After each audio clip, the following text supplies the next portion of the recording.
In this episode of Motive Garage presented by Sparesbox, it's time to upgrade the clutch on Project Supra with, you guessed it, a UniClutch.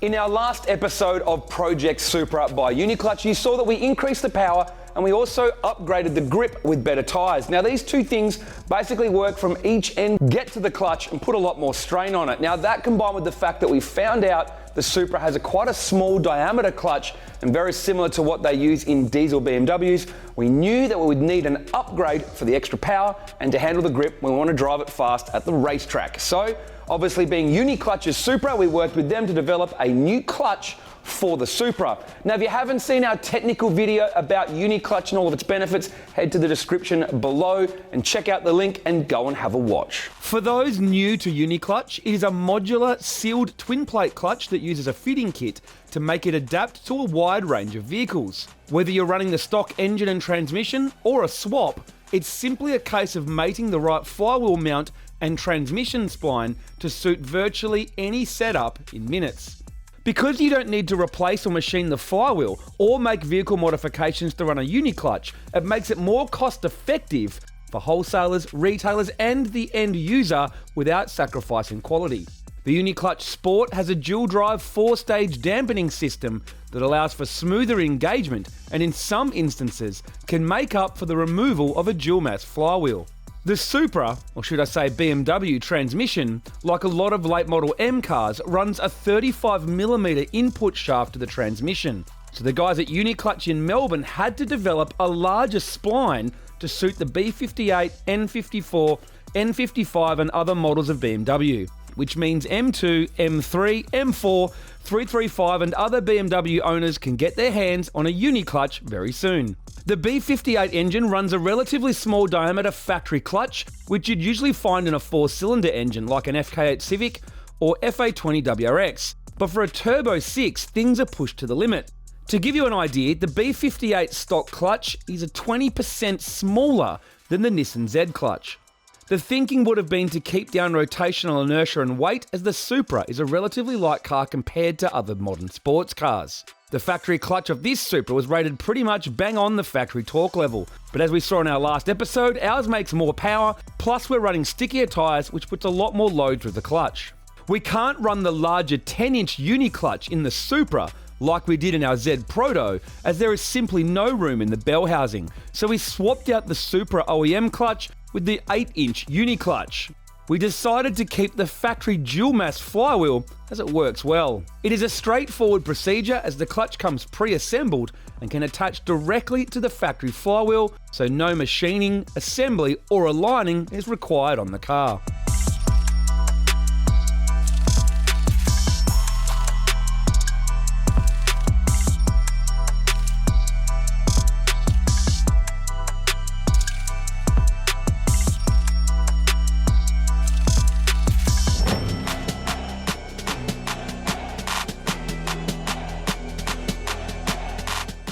You know, there'd be nothing worse than buying a $100,000 brand new car, changing the clutch in it, and then it driving worse. But we already know from our Z that the UniClutch is a pretty awesome piece of kit. So let's see what it's like in the Supra, shall we?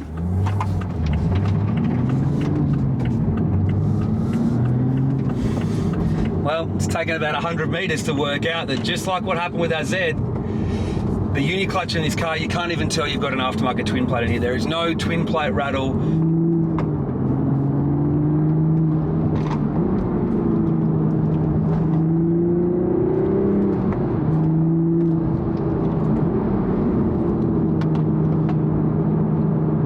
So it only took 5 minutes of driving this car to realise that the drivability is as good as factory in terms of the pedal feel, the engagement, but if anything, it actually drives better than factory when you're shuffling this thing through the gears a little bit quicker. So UniClutch's aim is to drive as good as factory but hold more torque and power and obviously last longer, but in this instance I actually think we've improved the drivability of the car. Any good performance parts company should test their products, so we decided after 1,500 kilometres of street and spirited driving to remove the UniClutch Sport from the Supra so we could inspect it. We wanted to see how the 35mm spline was holding up, because you can imagine it's quite thin, and we also wanted to see how the lower diameter clutch was coping with so much torque from the 6-cylinder engine in the Supra. Now, the UniClutch engineers inspected the clutch, and as expected, the extra load and torque, extra power and extra grip combined meant there was some wear that we weren't happy with on the dual drive dampening system. So we decided it's time to unveil the new UniClutch Track. The UniClutch Track ditches the organic clutch material and 4-stage dampening system, instead using a cerametallic compound with a stronger forged quad drive dampening system, which whilst in theory will be a little noisier, will be able to handle heat better and give up to 1,320 Newton meters of peak torque capacity. The larger 10-inch size will handle up to 2,000 Newton meters and features an intercooler between the two frictional plates to further reduce heat in a massive torque application. In testing, it ran up to 40% cooler, which means less clutch fade. The guys also let me onto a secret that they are currently in the final stages of developing an intercooled quad plate UniClutch capable of 3,500 Newton meters for some American muscle applications. It's great to see Australian engineering firsts.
So the UniClutch Track, as the name suggests, is designed for cars that you want to take to the track, but it's also designed to be perfectly streetable and daily drivable. So the one way to find out, let's go.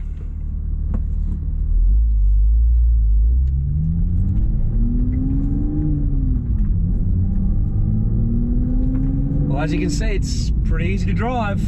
I guess the surprising thing with this is you'd expect the track clutch to have a little bit more harsher engagement, being cerametallic and not having the 4-stage sprung section in the middle like the Sport. But in this car, with the 3-litre engine and the torque that it has behind it, honestly, I actually think it drives better than factory. What I'm finding with this is the pedal pressure doesn't feel any stiffer than factory at all, so it's no harder to use. But I find that the cerametallic and normal sprung center actually gives better engagement and better feel for when you take off. So surprisingly, the track clutch, I think in this particular application, actually drives better. You can have a clutch that's almost too soft and it makes it a little bit hard to get the pickup point and get it right. But with this, yeah, wow, it's pretty easy to use. As you can see, drives mint. Overall, track clutch, don't let the name fool you. It is perfectly daily drivable in the Toyota Supra. I'm actually pretty impressed, but at the same time, it can obviously handle some extra power and some track work. So let's get to Luddenham and see if this clutch lives up to its name, shall we? Let's go.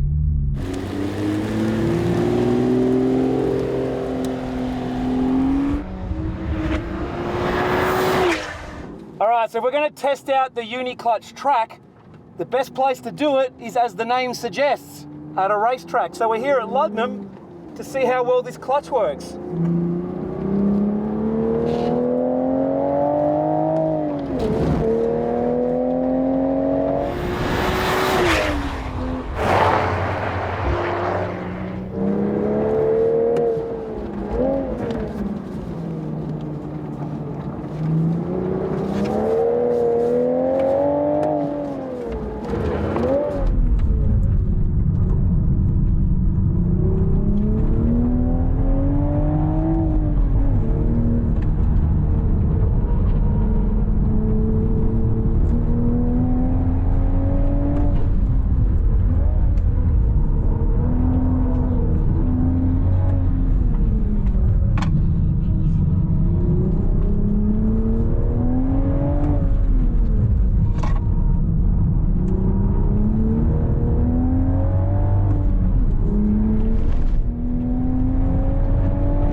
So when it comes to testing the UniClutch Track, all we can ask of it is that it changes gears easily, like factory, which it does, and then it can put up with the harshness of the driving conditions on track, which it has been able to do. So no clutch slip, no getting hot and causing issues by not being able to select gears. It's been working perfectly. So the UniClutch Track drives mint on the street and absolutely no problems whatsoever driving on the track, which is all we can ask for.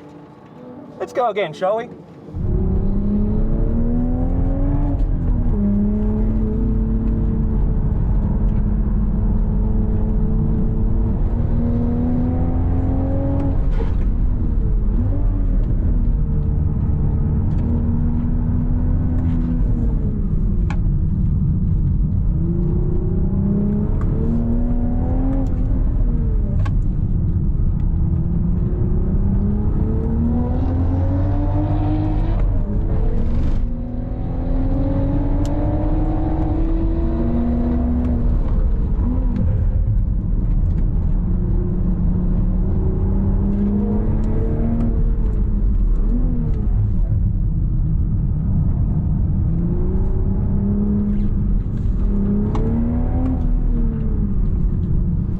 With testing of the UniClutch Track now done, it's a great result, and it's time to put the Supra to another test, head-to-head against our Nissan Z Proto. The Z has more mods, but it levels out the price between the two cars, and both are on the same Zestino tyre. So there's no excuses as we attempt to find out which JDM rear-wheel drive turbo sports car is the best. Make sure you subscribe so you don't miss out.